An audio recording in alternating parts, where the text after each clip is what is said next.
Inorganic chemistry की 4th unit है BSc second year की, लेंथेनाइड तत्वों का रसायन या एफ ब्लॉक के तत्व कह सकते हैं हम। देखिएगा, आवर्त सारणी को हमने उनके तत्वों के अंतिम इलेक्ट्रॉन कौन से खंड में जाते हैं या किस उपकोष में जाते हैं, उसी आधार पर हमने 4 भागों में बांटा है, 4 खंडों में बांटा है, S P D F. F block के तत्वों में परमाणु क्रमांक बढ़ने के साथ साथ इलेक्ट्रॉन क्रमशः n-2f मतलब मुख्य कोश से 2 भीतर के एफ कक्षकों में इलेक्ट्रॉन भरते जाते हैं, इसलिए इन तत्वों को एफ ब्लॉक के तत्व कहते हैं। एफ ब्लॉक तत्वों की यहाँ पर 2 श्रेणियों का अध्ययन करते हैं, एक तो 4f श्रेणी और एक 5f। 4f ब्लॉक के तत्व लेंथेनम के बाद आते हैं, अतः इन्हें हम लेंथेनाइड कहा जाता है। डी ब्लॉक के जो तत्व है वो एस व पी ब्लॉक तत्वों के मध्य स्थित होते हैं, अतः उन्हें हमने संक्रमण तत्व कहा। डी ब्लॉक के तत्वों को हम संक्रमण तत्व कहते हैं क्योंकि वो एस व पी ब्लॉक के मध्य स्थित होते हैं।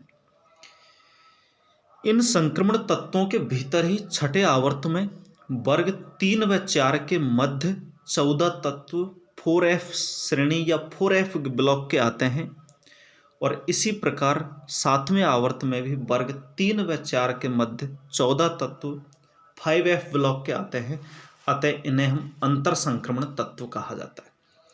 देखिएगा, डी ब्लॉक के तत्वों को संक्रमण तत्व कहते हैं क्योंकि वो एस व पी ब्लॉक तत्वों के बीच में आते हैं और उनके गुण एस व पी ब्लॉक तत्वों के मध्य के होते हैं। संक्रमण तत्वों के भीतर एफ ब्लॉक के तत्व आते हैं, अतः उन्हें हम अंतर संक्रमण तत्व कहा जाता है। जो एफ ब्लॉक के तत्व है वो प्रारंभ में ऑक्साइडों के रूप में बहुत कम मात्रा में प्रकृति में पाए जाते थे, इसलिए इन्हें हम दुर्लभ मृदा तत्व कहते हैं। ऑक्साइड के रूप में बहुत कम मात्रा में मिट्टी में पाए जाते थे, इसलिए दुर्लभ मृदा तत्व कहते हैं। आजकल इन तत्वों को लेंथेनाइड के स्थान पर लेंथेनॉन भी कहा जाता है, इसलिए इनका जो सामान्य प्रतीक है वो एलेन के द्वारा प्रतीक करते हैं।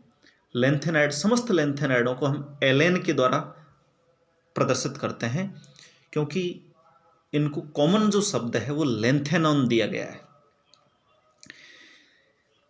एफ ब्लॉक तत्वों की जो दोनों श्रेणी है 4f व 5f श्रेणी, इनको आवर्त सारणी के नीचे अलग ही स्थान दिया गया है, और इनको आवर्त सारणी में नीचे अलग स्थान देने का जो कारण ये है कि एक तो 14 तत्वों की श्रेणी वर्ग 3 व 4 के बीच में आती तो आवर्त सारणी एकदम विकृत हो जाती, उसका स्वरूप ही बिगड़ जाता। इसके अलावा दूसरा महत्वपूर्ण कारण यह है कि आवर्त सारणी के तत्वों में गुणों में परस्पर नियमितता होती है, जबकि एफ ब्लॉक के तत्वों में आवर्त सारणी के अन्य वर्गों के तत्वों से कोई आपस में समानता नहीं होती। जबकि 4f व 5f श्रेणी की जो दोनों श्रेणी के तत्व हैं उनमें आपस में काफ़ी समानता है, इसलिए एफ ब्लॉक तत्वों की दोनों श्रेणियों को आवर्त सारणी के नीचे अलग स्थान दिया गया है, उनको आवर्त सारणी में अंदर नहीं रखा गया है। नेक्स्ट है इलेक्ट्रॉनिक विन्यास। हम एफ ब्लॉक तत्वों में और विशेषकर लेंथेनाइड पढ़ रहे हैं अभी हम, तो लेंथेनाइडों का इलेक्ट्रॉनिक विन्यास। लेंथेनाइड्स तत्व लेंथेनम के बाद आते हैं। लेंथेनम का परमाणु क्रमांक होता है 57।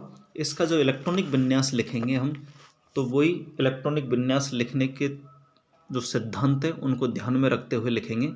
1s2 2s2 2p6 3s2 3p6 3d10 4s2 4p6 4d10 4f0 5s2 5p6 5d1 6s2। ये तो लेंथेनम का इलेक्ट्रॉनिक विन्यास है।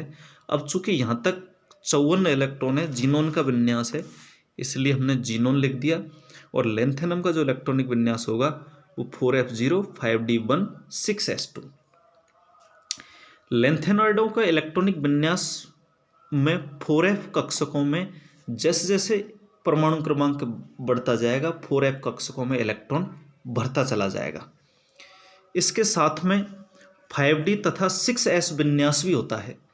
5d1 तथा 6s2 विन्यास भी होता है, चूँकि 5d 4f कक्षकों की ऊर्जा में अंतर अधिक नहीं होता है, अतः कक्षकों के स्थायित्व के आधार पर 5d का इलेक्ट्रॉन 4f में और 4f का इलेक्ट्रॉन 5d में परिवर्तन होते रहते हैं। अर्थात तो 4f व 5d कक्षकों की ऊर्जा में अंतर कम होने के कारण इनके इलेक्ट्रॉन आपस में एक्सचेंज होते रहते हैं।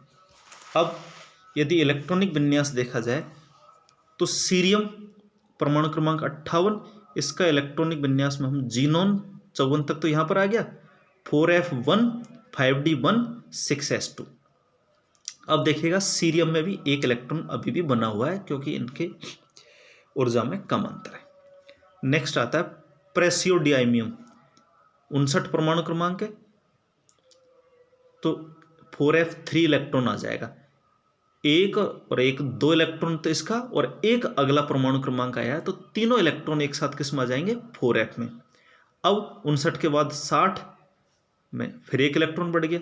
इस तरीके से अब जैसे जैसे तत्व बढ़ता जाएगा f कक्षक में इलेक्ट्रॉन की संख्या में वृद्धि होती जाएगी। प्रोमीथियम में 4f5 5d0 6s2, सेमेरियम में 4f6 5d0 6s2, यूरोपियम में xenon 4f7 5d0 6s2, gadolinium में 4f7 फिर एक इलेक्ट्रॉन चला गया 5d में, तो इलेक्ट्रॉनिक विन्यास हो जाएगा 4f7 5d1 6s2।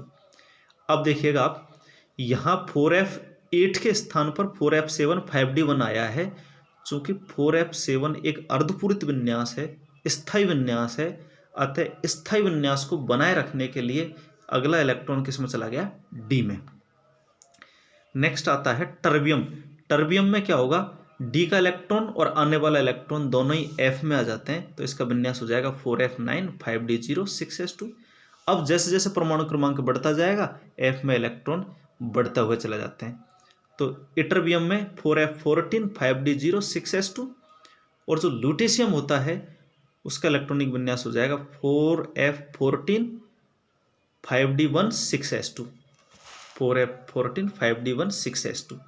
अब यहाँ पर फिर इलेक्ट्रॉन किस में चला गया डी में, क्योंकि 4f14 एक पूर्ण पूरित विन्यास है जो कि स्थायी होता है।